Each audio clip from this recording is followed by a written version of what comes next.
Mohanavani Telugu podcast వింటున్న శ్రోతలకి నమస్కారములు. నేను కోట ఇందిరాదేవి.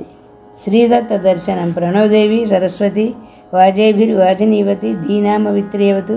శ్రీ గణేశాయ నమః. శ్రీ సరస్వత్యై నమః. శ్రీపాదవల్లభ నరసింహ సరస్వతి. శ్రీ గురు దత్తాత్రేయాయ నమః. దత్తాత్రేయం మహాత్మానాం వరదం భక్తవత్సలం ప్రపన్నార్థహరం వందే స్మతృగామి సనోవతు. ఓం శ్రీ గురు దత్తాత్రేయాయ నమః. కొన్ని వారములుగా దత్తాత్రేయుల వారి చరిత్ర గురించి చెప్పుకుంటున్నాము. మనం వారి శిష్యుడైన నౌషధు గురించి ఈ వారం చెప్పుకుందాము. ఒకరు భక్తితో సేవిస్తే శ్రీ దత్తాత్రేయ స్వామి వారి సంతతిని సైతం కంటికి రెప్పలాగా ఎలా కాపాడుతాడో, ఎంతటి మహోన్నత స్థితికి తీసుకుపోతాడో తెలియాలంటే మనం నౌష చరిత్ర చదవాలి. పుత్రకాంక్ష.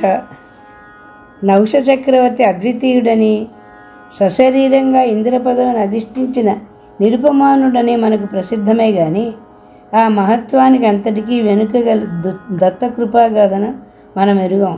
నిజానికి నౌష జననమే దత్తాత్రేయ స్వామి వరం వల్ల వచ్చింది. ఆ కథ ఏమిటంటే, పూర్వం చంద్రవంశంలో ఆయు అనే రాజు పుట్టి లోకోత్తరంగా రాజ్యపాలన చేశాడు. తపస్సులో కానీ, బలంలో కానీ, యజ్ఞయాగాదుల్లో కానీ, దానాల్లో కానీ, ధర్మాల్లో కానీ, సత్యవ్రతంలో కానీ, ఐశ్వర్యంలో కానీ, భోగాలలో కానీ ఇంద్రుడు కూడా అతనికి సాటి రాడని దేవతలే కీర్తించేవారు. అంతటి ఆ రాజుకి వయస్సు పడమరకు మళ్ళినా సంతతి కలగనేలేదు. ఉత్తమ సంతతి కోసం చాలా ప్రయత్నాలు చేశాడు కానీ ఏ ప్రయత్నము ఫలించలేదు. చివరకు దత్తాత్రేయ స్వామిని ఆరాధించుదామని నిశ్చయించుకొని ఆయన ఆశ్రమానికి వెళ్ళాడు. రాజు వెళ్ళేటప్పటికీ దత్తస్వామి రాజుగారి బావమరిదిలాగా మంచి జోడుగా ఉన్నాడు. ఒంటి నిండా అనేక రత్నహారాలు, భూషణాలు, పూలమాలలు, అత్తరు పూతలు ఒకటేమిటి, ఎన్ని రకాల దర్జాలు ఉండడానికి అవకాశం ఉందో అన్ని దర్జాలు ఉన్నాయి. ఇవి గాక ఒక చేతిలో బంగారపు మధ్యపాత్ర తళతళలాడుతోంది. అది కూడా చాలక ఒక పడుచుపిల్ల ఆయన తొడల మీదకి జారిగిలపడి ఉండి మధు అందిస్తూ ముద్దులు గుడుస్తోంది. ఆయన ముందు అనేకులు స్త్రీలు పురుషులు అన్న విచక్షణ లేకుండా తప్పతాగి ఒళ్ళు మర్చి నృత్యాలు చేస్తున్నారు, పాటలు పాడుతున్నారు. వాళ్ళలో కొందరు విప్రులు కూడా ఉన్నారు. ఎంత హంగామా ఉండాలో అంతా ఉంది. అయితేనేమి, రాజు వివేకి, స్వామిని గూర్చి చాలా విన్నాడు. అందువల్ల జంకకుండా సరాసరి పోయి సాష్టాంగ వందనం చేసి 2 కాళ్ళు కళ్ళకద్దుకున్నాడు. స్వామి మరో ధ్యాసలో ఉన్నాడయ్యే. ఈ రాజు వ్యవహారం ఆయనకు విసుగు కలిగించింది. బొక్కాబోలు చా ఎవడ్రా వాడు అని చాచి తల మీద ఒక తాపుదన్నాడు. చీ పోరా అని కసురుకున్నాడు. పైగా తాను చతుస్సముద్రం వేలావలైత సమస్త భూమండల సామ్రాజ్యక ఛత్రాధిపతి, సాటిలేని వీరుడు, స్వామి బైరాగి, నిత్యము విలాసవతుల అభిషేకాలతో నాజుకు తేలిన తన తలను చాచి తన్నాడు. ఎలా ఉండాలి రాజుకు? తానేమి చేసినా చెప్పుకునే దిక్కు లేదా బైరాగి. కానీ ఆ రాజులా భావించలేదు. స్వామి తన్నగానే అదే మహాభాగ్యం అనిపించింది అతనికి. వెంటనే చేతులు జోడించి, నమస్తే దేవదేవేశ, నమస్తే పరమేశ్వర, త్వాం మహం శరణం ప్రాప్త శరణాగత వత్సల. దేవా, నేను శరణు వచ్చాను. నువ్వేమి చేసినా నేను ఇక్కడి నుంచి కదలను. స్వామి, నువ్వే త్రిమూర్త్యాత్మకుడివి, నువ్వే గోవిందుడివి. భక్తరక్షణ కోసం అత్రికి అనసూయమ్మకు పుత్రుడివై జన్మించిన కరుణాసాగరుడివి, ఆత్మదానం చేసుకున్న మహాదాతవి. అత్రిమునికి పుత్రుడివై జన్మించావు కనుక నిన్ను బ్రాహ్మణుడు అనాలి. కానీ స్వామి, నీవు కేవలం బ్రాహ్మణ మాత్రుడివా? నేనేమి చెప్పగలను? నీ మాయను బ్రహ్మాదులే ఎరుగలేరుట. ఇక నేనెంత? స్వామి, దయ వహించి నన్ను అనుగ్రహించు అని అనేక విధాలుగా స్తుతిస్తూ నిలబడిపోయాడు. ఇక స్వామి కూడా ఏమీ పట్టించుకోకుండా ఊరుకున్నాడు. చక్రవర్తి స్వామికి దాసానుదాసుడై పాద సంవాహనాది సపర్యలు చేస్తూ అక్కడే ఉండిపోయాడు. అలా సంవత్సరాలు గడిచిపోయాయి.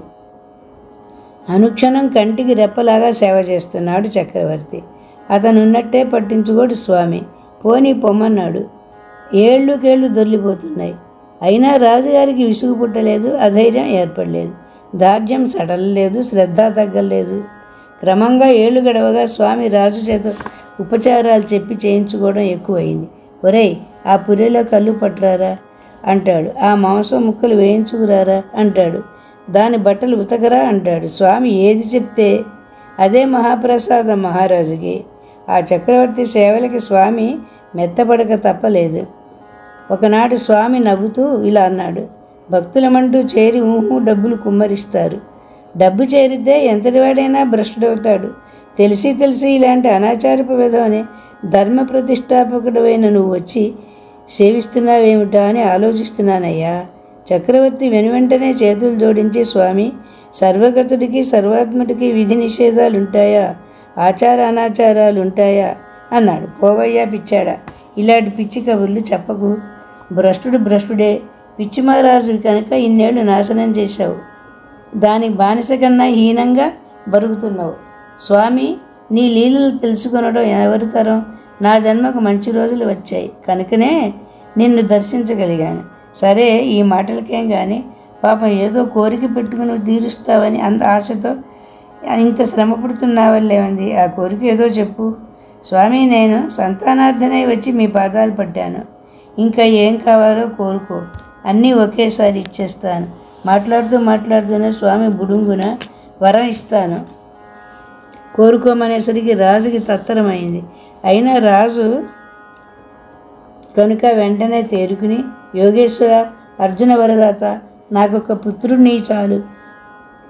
వాడు మాత్రం సర్వజ్ఞుడు, సద్గుణశాలి, అజేయుడు, దేవబ్రాహ్మణ భక్తుడు, యజ్వసూరుడు, వేదశాస్త్ర వినిధి, విశేషించి ధనుర్వేద నిపుణుడు, అకుంఠిత ప్రజ్ఞాశాలి, దాత, ప్రజ్ఞాపాలనా దక్షుడు. ఈయనెందుకు వంశోద్ధారకుడు కావాలి అన్నాడు. స్వామి చిరునవ్వు నవ్వి, అదేం లెక్క, విష్ణువంశ సంభూతుడు, ఇంద్రసముడు అయిన సార్వభౌముడు పుడతాడు పో అన్నాడు. రాజు పండు అందుకుని మళ్ళీ నమస్కరించి లేవబోయేసరికి స్వామి అంతర్ధాన అయిపోయాడు. ఏమి తొందర వచ్చిందో మరి. సుందర స్వప్నం. రాజు మహోల్లాసంతో ఆ రాజధానికి చేరి స్వామి చెప్పినట్టే చేశాడు. అనతి కాలంలోనే పట్టపురాణి ఇందుమతీదేవి గర్భవతి అయింది.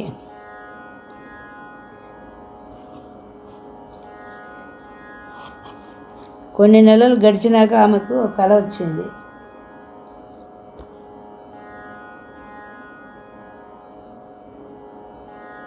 ఎవరో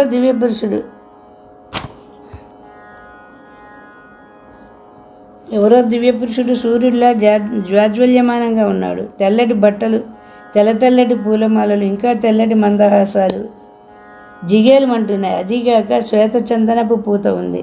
ఒంటి మీద దివ్య భూషణాలు ఉన్నాయి. చేతులు 4 ఉన్నాయి. ఆ చేతుల్లో శంఖచక్ర గదా ఖడ్గాలున్నాయి. 2 చెవులకు 2 మణికుండలాలు ఒకసారి ఉదయించిన 2 చంద్రబింబాలాగా ఉన్నాయి. ఒక తెల్లని 1000 పడగల పాము తన పడగలన్నీ విప్పి ఆ స్వామికి గొడుగు పడుతోంది. మందహాస మనోహరమైన ఆ స్వామి ఆకారం చూస్తుంటే ఏదో తెలియని అపూర్వ ఆనందం ఒకటి ఆమెను ఆవరించేస్తోంది. ఆ మూర్తి మెల్లమెల్లగా దగ్గరకు వచ్చి తన కుడి చేత ఉన్న శంఖాన్ని ఆమె మీదకు వంచింది. అసలే తెల్లని శంఖం, అందులోంచి ఇంకా తెల్లని పాలు ధారగా పడుతున్నాయి. ఆ పాలతో మహారాణికి అనేక పర్యాయాలు అభిషేకం చేశాడు ఆ దివ్య పురుషుడు. చివరికి మెడలో పెద్ద ముత్యాన్ని మూలికగా కట్టాడు. ఆమె చేతుల్లో ఒక తెల్లటి పద్మాన్ని పెట్టాడు. ఇంత చేసి చూస్తుండగా అదృశ్యమైపోయాడు. స్వప్నం కాగానే రాణికి మెలకు వచ్చింది. మెలకు వచ్చిన ఆనంద పారవశ్యం ఆమెకు వదలలేదు చాలాసేపటిదాకా. వచ్చిన ఆ సుందర స్వప్నం అంతా భర్తకు వివరించింది రాణి. అతను చాలా ఆలోచించాడు. చివరికి సౌనక మహామునిని రప్పించి ఆయనకు మనవి చేశాడు. నివేదించి, స్వామి, ఫలమేమిటి అన్నాడు. మహర్షి ఆనందంగా ఇలా చెప్పసాగాడు. రాజేంద్ర, నీకు పూర్వమే దత్తస్వామి వరమిచ్చాడని చెప్పావు కదా. స్వప్నంలో కనిపించినవాడు ఆ స్వామే. రాణికి క్షీరస్నానం చేయించాడు. శ్వేత పద్మ ప్రసాదంగా ఇచ్చాడు. కనుక విష్ణువంశ సంభూతుడు, శాస్త్రజ్ఞుడు, గుణవంతుడు అయిన పుత్రుడు కలుగుతాడని తెలుస్తోంది. ఇంకా ముత్యం మెళ్ళో కట్టడం సంగతి ఆలోచిస్తే అది గర్భరక్షణ కోసం అనుగ్రహించిన రక్ష అనిపిస్తోంది. ఏమైతేనేమి మొత్తం మీద అది చాలా ప్రశస్తమైన కళ. మీకు వంశోద్ధారకుడైన పుత్రుడు పుడతాడు, సందేహం లేదు. ఆ స్వప్నఫలం విని రాజదంపతులు ఆనందంగా దత్తస్మరణ చేసుకుంటూ పుత్రోత్సవం కోసం ఎదురు చూస్తూ కాలం గడుపుతున్నారు. వచ్చే వారం పొంచి ఉన్న పులి గురించి చదువుదాము. జై గురుదత్త, శ్రీ గురుదత్త.